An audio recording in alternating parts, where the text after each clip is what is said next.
There are 7 corners worthy of going in the first round in this year's draft. Find out who we have listed in our top 10.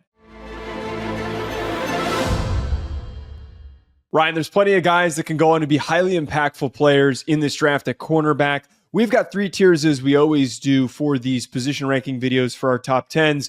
First being tier 3, that is quality starters. Tier 2 is players that we think will go on to be plus starters. And tier 1 is blue chip prospects that we think have the potential to become all pros. Kicking things off with tier 3 at quality starter, Jahdae Parrish from Kansas State, who I love, Dorian Strong from Virginia Tech, and Trey Amos from Ole Miss. Can we start really quickly with Trey Amos? Because I know that we're going to get a lot of disagreements from folks in the comments. I didn't see it. I saw a guy that can be a quality zone-based corner and that is worthy of going somewhere on day 2.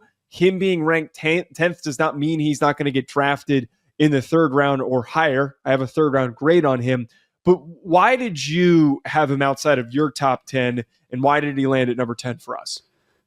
I am just going to be collectively lower than the consensus because some things that I value in the cornerback position, I do not think that Trey Amos necessarily brings to the table. I value heavily the feel and zone coverage, but also the combination of change of direction and foot quickness. And I thought that Trey Amos has good length. He's a bigger body type. He can run, right? Like in a vertical plane, I think that he can stay attached to most players. So there is absolutely a role for him. This is saying that he will be a good, solid player in the NFL.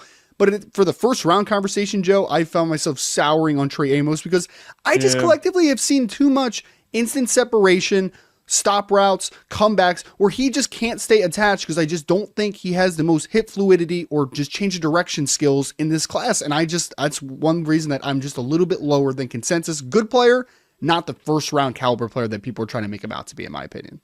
Right. I think when a guy is specific to his scheme is going to drag down where he sits in a ranking, the guys that can play multiple roles in different defensive coverages are going to get prioritized. And that inability to change direction super quickly impacted my grade for him. I think he picks up speed really well and he attacks downhill, and that's why he's going to go on to be a really good starting zone corner. I loved Dorian Strong's ball skills. He's tall, longer corner. His film is just filled with him coming up, attacking the football, knocking out a guy's hands. There's one play against Duke where he had multiple interceptions in that game where he just ran a route for a Duke receiver and then comes down with it so easily. Dorian Strong is a name that deserves a lot more recognition in this class. Well, and he didn't get a ton of recognition at Virginia Tech because he played with Mansour DeLeone, who transferred to LSU and returned in 2025. But I think he's one of the more intelligent corners in this class, man. Like, he is probably more of a zone-based player himself, but I think that his instincts are really good. I think his change of direction is good. I think everything is just on a solid level. He's a little bit of an older prospect comparative to some other players in this class, but if you want to draft a guy today that can come in and can be a key part of a rotation and eventually develop into a starting outside corner, I think that's Dorian Strong, man. He's about as clean of an evaluation as any corner in this class as far as that floor conversation. Jahdae Parrish, as I said a second ago, I love watching Jahdae Parrish. He is going to project so well as a slot corner. He's one of these players that you can draft at the beginning of the 3rd round, plug and play starter. More compact, but ran in the 4.3s at the NFL Combine, is a fantastic tackler and is super physical. He had to face a lot of quality receivers throughout his time at Kansas State, and he was a player that didn't really allow much separation. Parrish is somebody who, for the draft nerds like us, know about him, but I think will not become a household name, but will be a name that a lot of NFL fans get to know very well, depending on what team he goes to. And if we separate these lists into buckets, this is one of the, and maybe the best nickel corner in this class that is not named Jahdae Barron in this class, right? Like, he's that type of player. He is a little bit of a smaller guy, but he's feisty. He'll compete in the run game. He'll stay glued to receivers, and he has explosiveness, obviously, from those testing numbers. So if you want a guy that I think is a day one potential starting nickel and a guy that can develop into a really good one on the NFL level long term, I think that Jahdae Parrish is a very, very good and underrated player still by some in this class. Let's move to tier 2, talking plus starters. Savion Ravel from ECU is at number 3. Number 4, Azareye'h Tomas from Florida State. Number 5, Jahdae Barron from Texas. Number 6, Benjamin Morrison from Notre Dame, and number 7, Maxwell Hairston from Kentucky. We've got a lot of names here. I'll let you pick. Who do you want to go with bringing up first in this massive grouping? Well, some people are probably going to ask themselves, why is Jahdae Barron at number 5? I think that that's an interesting conversation in this grouping of players, because I don't think it's a knock on him. I don't think this is what either. always gets frustrating when we do these rankings, that you have a guy lower than the general consensus and it just means that we hate him. No, we just really like Thomas. We have a very similar grade between him and Thomas, and he just got a slight bump on him. But continue what you were saying on Barron. What I was just going to say is that because people have the predictive nature in their mind, so they're going to see his name and be like, hey, isn't Jahdae Barron outside of Travis Hunter like in the conversation to be cornerback too? And the answer is yes. I think that some people will value Jahdae Barron to that level. Here's the thing though with Barron, I still believe, and I'd love to hear if you believe this as well, that this is a nickel corner on the NFL level that can also play outside in a specific scheme. Like, that's what I think he is. There is a world that maybe he becomes a Devin Witherspoon, but I also do think that there's a world where he is exclusively on the nickel, and he's not a guy that can kind of rotate between back and forth and play inside and out. Like, I just don't necessarily see that. I know he ran well at the combine, but I didn't see necessarily that long speed on film, and he's just a little bit of a smaller player, ultimately, right? So I think that this kid is a potential Pro Bowl player. I'll put this out there. A Pro Bowl player in the nickel.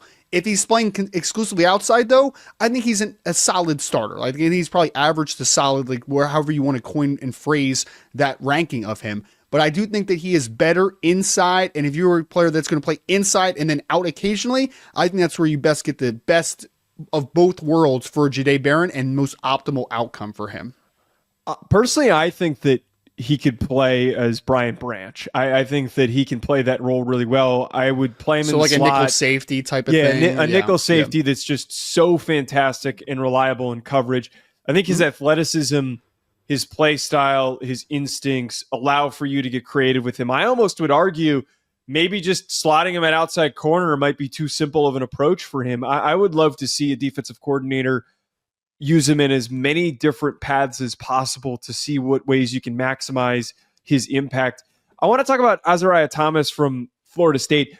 He is the best tape of any of these man coverage corners. Now, his 40 time wasn't great at his pro day. He ran in the 4.6s, but he has such great upper body strength that he utilizes to completely redirect receivers and push them off of their paths. His ability to constantly stay within striking distance despite not having that great recovery speed is incredibly notable, and I think that translates very easily to the next level. Here is what testing numbers do, Joe. I think everyone who watched Azareye'h Tomas at Florida State this past year knew that he didn't have great long speed, right? Like, that is his deficiency as a player. He has really good change of direction. He's very physical. He's long. He has all those attributes, but you knew that watching him that he didn't run fast or didn't have great long speed. So when he didn't run fast at his pro day, why is everyone dropping him in rankings? You already knew that he wasn't fast. Right. It just verifies what you saw. At the end of the day, he is a little bit of a scheme-specific player. He needs to play press man. He needs to get hands on you at the line of scrimmage. If you do that, we're talking about a plus starter in the NFL. We're talking about a high-caliber type of football player. You just need to be able to utilize him in the right system. If you ask him to play off man or some variations of zone too much, then you're not going to get the best version of Azareye'h Tomas. But if you ask him to play press man, be physical, we're talking about a very, very good football player on the next level and a starter very early on in his career. Last guy in this group that I want to highlight, Ravel from ECU, is probably going to go a lot later than most of the names, even in this entire top 10, because of the fact that he's an older prospect and he's got the injury history. I would still take him in the top 15 for how tall, long, and easy moving he is. He is the just prototype that you draw up. If I asked an NFL scout to explain to me, if you could pick the perfect corner prospect, what would it be? He has the ability to develop into an all-pro. I just wonder if the NFL is going to maybe have a little bit of a fear because of him being older and also him coming off of the ACL injury this past year. Here's the thing. Outside of Travis Hunter, he's probably the most gifted athlete of anybody on this list. I mean, he is well over 6'1". He's got long arms. He has legit 4.3 something speed. Like, the kid can run for days. And Joe, the biggest thing is that, like, me saying that prototype, in your mind, you're probably saying, oh, maybe he doesn't have great hip fluidity. Maybe he doesn't have great change of direction. Yes, he does. Like, he does. He has incredible ability to get out of his pedal, turn and run. The hip flexibility is just, and hip fluidity is fantastic, right? So if the injury checks out, I think he's a great player. Like, I agree with you. If he was fully healthy, I would draft him top 15. I think there's a chance he goes back into the first round or sometime early on day 2. But if he's healthy, I think a team is going to potentially get one of the biggest steals in this class with Ravel. Moving on to tier 1, blue chip prospects, guys that we think will become all pros in short time. And I don't think there's any shock here. Will Johnson of Michigan at number 2, and number 1 is Travis Hunter of Colorado. Let's start with Will Johnson. Will Johnson has the best instincts for a cornerback prospect that I have evaluated. He is one of these players that is so quick trigger before the ball is even released from some quarterback's hands. He is reacting on what's going to happen, and that leads to him either batting balls down or turning balls over and housing it for pick sixes. He has the ability with his frame, despite not having crazy testing in his short area agility numbers at his pro day, he has the ability to become one of the best corners in the NFL, and I feel pretty confident about that projection. Same conversation as Azareye'h Tomas. Long speed is just average for NFL standards, but if anybody saw his short shuttle number, which was not good at his pro day or his de facto pro day, right? His individual workout. If you think that that is indicative of what you see on film, I think that you have watched the wrong film or you don't really know what you're looking at, to be as nice as I can about it. This kid has elite change of direction for a player his size. Despite being a little bit high cut, he is very instinctual, as you said. He's got really good ball skills.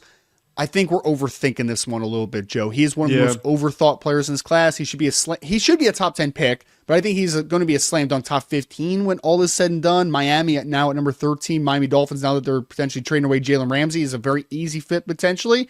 I think we just need to just appreciate Will Johnson for what he is, and what he is an elite level talent at the cornerback position. Yeah, when this kid was healthy, he was so impactful on a game-to-game basis. So was Travis Hunter. Travis Hunter is the most natural athlete that I have had the opportunity to evaluate. I have never seen a player that has just done everything at a high level, despite having every reason to not do it so consistently, because he's playing both sides of the football. He never gets tired. He also doesn't allow the inability to fully prepare in the overload of knowledge of having to play 2 positions impact him. He is so easy moving. He redirects. He opens his hips with such ease, and he uses his length and ball skills to come down with the football in any opportunity that he has. I love watching Travis Hunter. He is a superstar in the making, on and off the field, and I can't wait to see what he does in the league. And the craziest part about him, we might not see him play a ton of corner on the NFL level, which is a hilarious thing to think about. It's so funny, but I think that this kid is Champ Bailey. Like, that's who I think he is as a corner. He's probably not as physical as Champ, just like in the run game. But if we're talking about elites, and I'm talking rare level ball skills, we're talking rare level football intelligence, understanding for zone discipline, and we're talking about rare ability to change direction. All of those things together makes him a big-time NFL corner. If that's the decision that he ultimately makes, he might end up playing wide receiver. So this might be a moot point and maybe play more wide receiver than corner. But if he decides to play corner, I think he is a rare one, and he is one of the more talented ones that I can ever. I think he would be the most just physically gifted corner that I've ever evaluated. Folks, let us know in the comments below. Do you agree or disagree with our rankings? Hit that like button and subscribe. We'll talk to you later.